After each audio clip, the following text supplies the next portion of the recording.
নমস্কাৰ আপোনালোক সকলোকে প্ৰফুল্ল অসম ইউটিউব চেনেললৈ স্বাগতম জনাইছোঁ। এতিয়া আপোনালোকৰ যিসকলে নতুন এডভাৰটাইজমেণ্টৰ অপেক্ষা কৰি আছিল তেওঁলোকৰ বাবে বহুতে এটা ভাল খবৰ। অসম বন বিভাগৰ ফালৰ পৰা গ্ৰেড 4ত বহুতো নতুন পদ মুকলি হ'বলৈ গৈ আছে। এই পদখিনিৰ বাবে এডভাৰটাইজমেণ্ট কেতিয়া মুকলি হ'ব বা এইখিনি পদত এপ্লাই কৰিবলৈ এডুকেশ্যন কোৱালিফিকেশ্যন হওক নাইবা আপোনালোকৰ বয়স কিমান হ'ব লাগে আৰু ইয়াৰ বাবে এপ্লাই কৰিবলৈ মেইন কি ডকুমেণ্টছৰ প্ৰয়োজন হয় এই ভিডিঅ'টো আপোনালোকক সকলোখিনি ভালদৰে বুজাই দিম। গতিকে ভিডিঅ'টো শেষলৈকে চাই থাকিব। আৰু যিসকল দাদা বাইদেউ ভাইটি ভণ্টি আৰু বন্ধু বান্ধৱী আসাম পুলিচ নাইবা আসাম ফৰেষ্ট ডিপাৰ্টমেণ্টত আহিম বুলি প্ৰিপেৰেশ্যন কৰি আছে নাইবা যিকোনো এটা চৰকাৰী চাকৰিত আহিম বুলি প্ৰিপেৰেশ্যন কৰি আছে তেওঁলোকলৈ ভিডিঅ'টো শ্বেয়াৰ কৰি দিব। এতিয়া আপোনালোকৰ যিসকলে নতুন এডভাৰটাইজমেণ্টৰ বাবে অপেক্ষা কৰি আছিল তেওঁলোকৰ বাবে বহুতে ভাল খবৰ।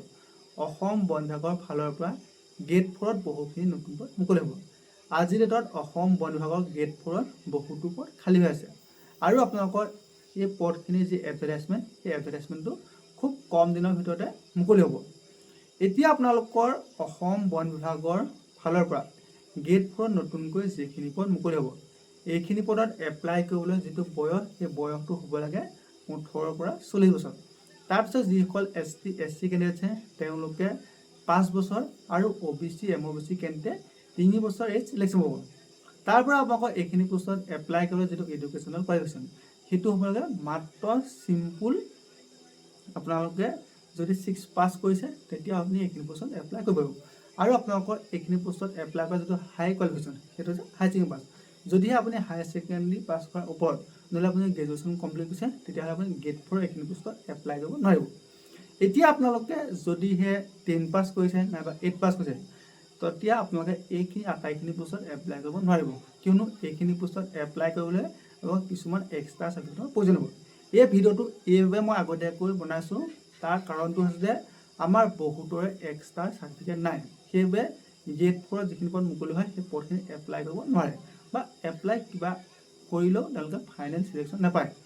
এতিয়া আপোনালোকৰ যি নতুনকৈ আসাম ফৰেষ্ট ডিপাৰ্টমেণ্টৰ ফালৰ পৰা গ্ৰেড 4ত কুকৰ পদ মুকলি হ'ব। সেই কুকত এপ্লাই কৰিবলৈ হ'লে আপোনালোকক কুকৰ এক্সপিৰিয়েঞ্চৰ চাৰ্টিফিকেট লাগিব।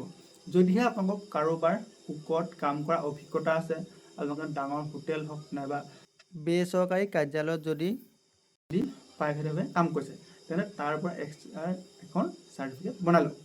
তাৰপিছত আহি গ'ল আপোনালোকৰ যিটো চাফাই কৰ্মচাৰী পদ, সেই চাফাই কৰ্মচাৰী পদত আপোনাৰ এপ্লাই কৰিবলৈ হ'লে আপোনালোকৰ চাফাই কৰ্মচাৰী চাৰ্টিফিকেট থাকিব লাগিব। এতিয়া আপোনালোকে যিখন চাফাই কৰ্মচাৰী চাৰ্টিফিকেট সেইখন আপোনালোকে মিউনিচিপালিটি বৰ্ডৰ পৰা উলিয়ালে আপোনালোকৰ সুবিধা হ'ব।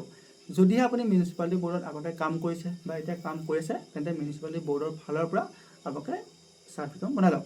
নাইবা আপোনালোকে কিছুমান NGO আপোনালোকৰ ধৰি লওক যেনে আমাৰ নুমলীগড়, যদিহে কোনোবা নুমলীগড়ত চাফাই কৰ্মচাৰী কাম কৰিছে NRL তেতিয়াহ'লে আপোনালোকে NRL যিটো আছে তাৰ পৰা আপোনালোকে চাৰ্টিফিকেট বনাব পাৰিব।